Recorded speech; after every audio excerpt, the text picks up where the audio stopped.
Salam budaya. Selamat berjumpa para pecinta sejarah Nusantara. Kembali pada kesempatan kali ini, saya ajak sedulur semuanya untuk jalan-jalan, menelusuri, sekaligus menikmati jejak-jejak leluhur kita yang ada di sudut-sudut bumi Nusantara ini. Dan masih dari kota Kretek, Kudus, Provinsi Jawa Tengah.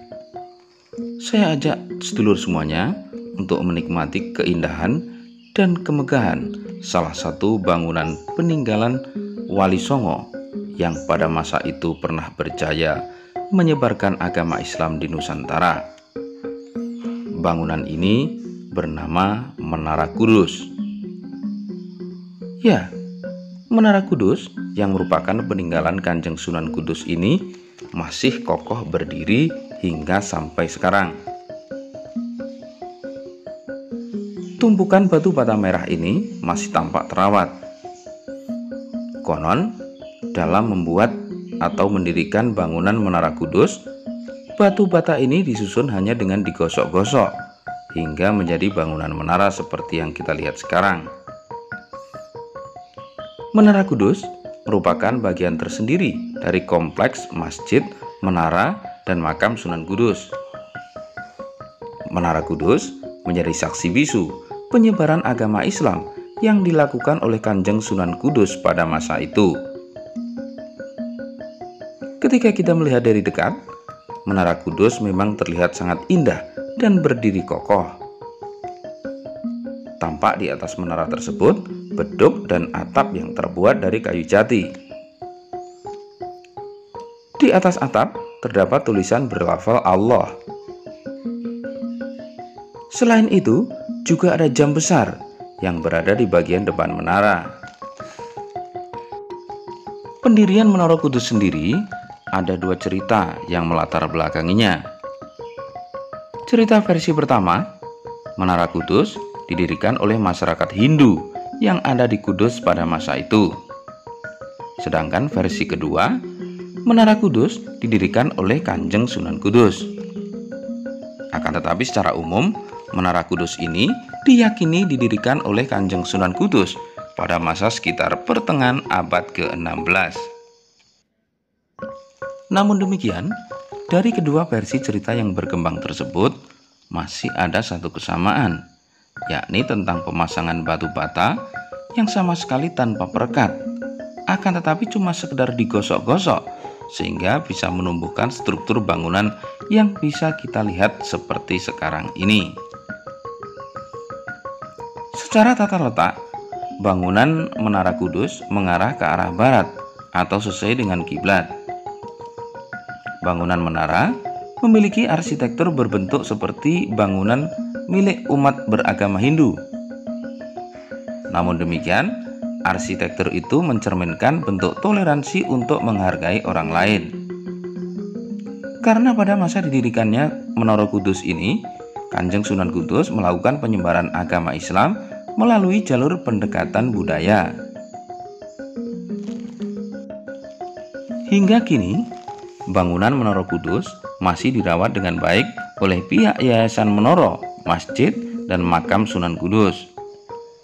Bangunan menara sampai sekarang masih digunakan untuk mengumandangkan azan hingga menyiarkan pengumuman saat mendekati bulan Ramadan. Hal ini menunjukkan bahwa fungsi asli dari Menara Kudus masih tetap dipertahankan dari awal berdirinya sampai dengan sekarang, yakni untuk mengumandangkan azan maupun untuk menyampaikan pengumuman-pengumuman kepada umat muslim di sekitar Masjid Kudus.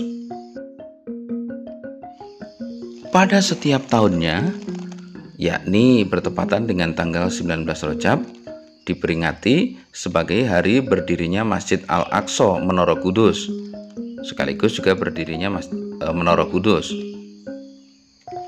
Perayaan ulang tahun Masjid Al-Aqsa Menara Kudus ini biasanya ditandai dengan dilepasnya 485 ekor burung merpati atau burung dara ke udara sebagai simbol perdamaian antar umat beragama di bumi Jawa.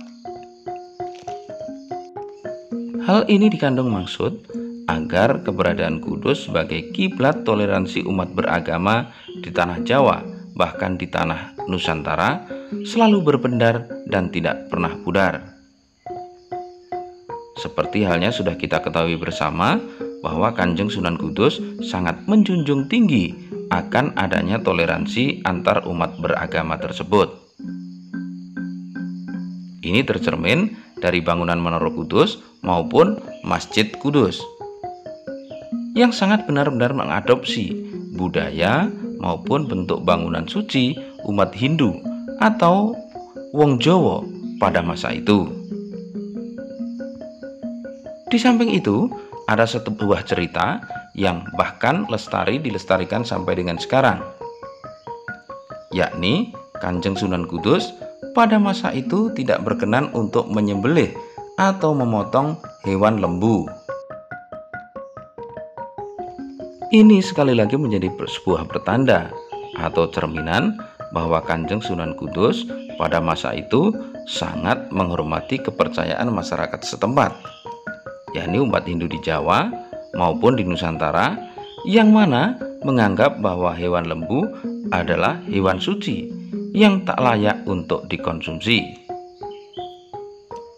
Sekali lagi ini lestari sampai dengan sekarang, sehingga masyarakat Kudus hampir-hampir tak ada yang makan daging lembu. Di Kudus, binatang yang dikonsumsi rata-rata adalah kerbau.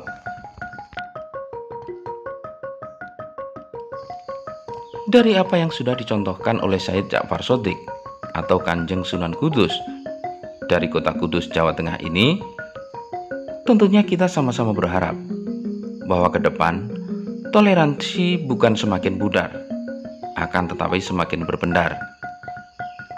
Toleransi, saling menghormati antar pemeluk keyakinan, tentu saja kita harapkan menjadi perekat dan pemersatu bangsa Indonesia yang memang terdiri dari berbagai macam suku maupun berbagai macam pemeluk keyakinan ini. Semoga ini bermanfaat untuk kita semuanya. Salam.